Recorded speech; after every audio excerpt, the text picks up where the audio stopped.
On New Year's Eve, 192 CE, the Roman Empire woke up to a terrifying reality.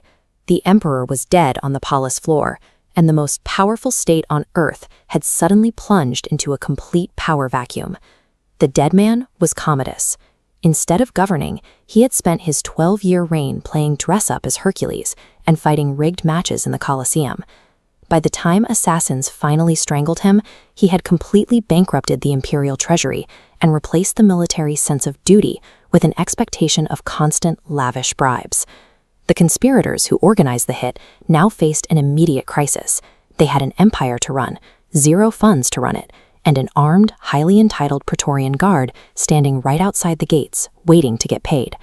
To survive the night without triggering a civil war, the Senate needed a replacement who projected absolute stability. They needed a leader who embodied the exact opposite of Commodus's toxic luxury. They chose Publius Helvius Pertinax. On paper, he was a bizarre pick for the throne.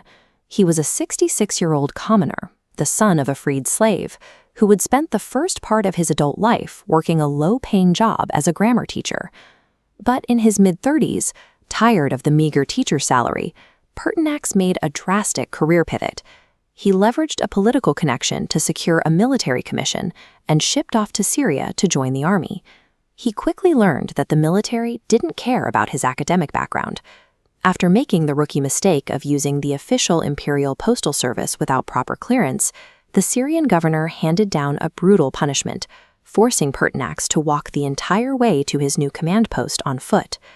That grueling trek across the desert rewired his entire worldview. It taught him that survival and advancement in the Roman military demanded absolute, unyielding discipline. He applied that iron discipline to his career, rising relentlessly through the ranks. Over the next 2 decades, Pertinax fought with distinction in the Parthian and Marcomannic Wars, eventually earning his way into the Roman Senate. By 185 CE, his reputation as a hard-nosed problem solver led Commodus to deploy him to the remote, freezing borders of Britain. His assignment was to take command of legions that had fallen into near-total mutiny. Pertinax tried to force the insubordinate soldiers back into line, but they pushed back. The unrest boiled over into a violent skirmish, and his own troops attacked him, striking him down in the mud and leaving him for dead. But he survived, and when he recovered, he retaliated with severe, uncompromising punishments, identifying the ringleaders and executing them to force the legions back to order. This created a defining paradox for his career.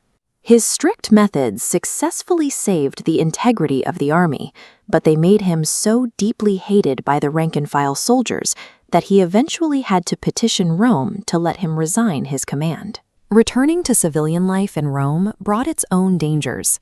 Commodus had descended into full paranoia, executing senators and elites on a whim. Pertinax knew how to survive. He retreated to his country farm, kept his head down, and lived an aggressively frugal lifestyle. He refused typical Roman banquets, serving guests half portions of lettuce.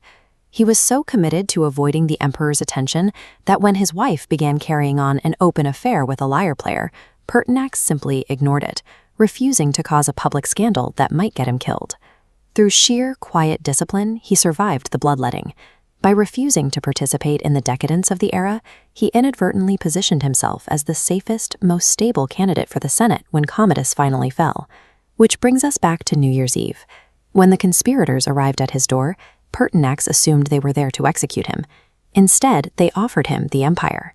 To secure the throne, he faced a financial catastrophe. The treasury was at zero, but buying the guards' loyalty required a massive bribe of 12,000 sesterces per man. To raise cash, he auctioned off all of Commodus's luxury furniture, gilded gladiatorial gear, and personal concubines. But the auction didn't raise enough. He managed to pay the guards only half of what they were promised. And then he made a fatal error. He ordered the unpaid, pampered Praetorians to return to strict military discipline, forbidding them from harassing citizens in the streets.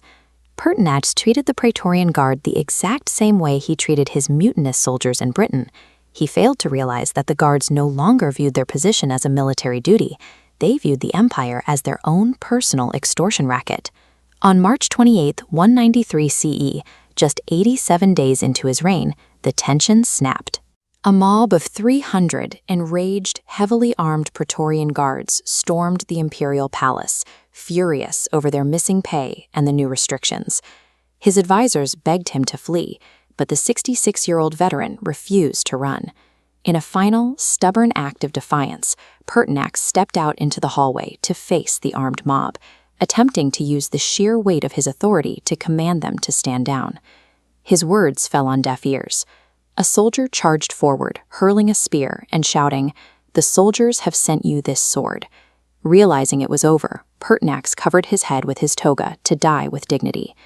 The Praetorians cut off his head and paraded it through the streets of Rome. Then, retreating to their fortified camp, they stood on the walls and literally auctioned the Roman Empire to the highest bidder. Pertinax didn't fall because he was a bad administrator. He fell because he believed that rule still mattered. His 87-day reign proved a grim reality. Applying individual moral discipline to an institution that has thoroughly rotted is no longer a cure. In Rome, it was a death sentence.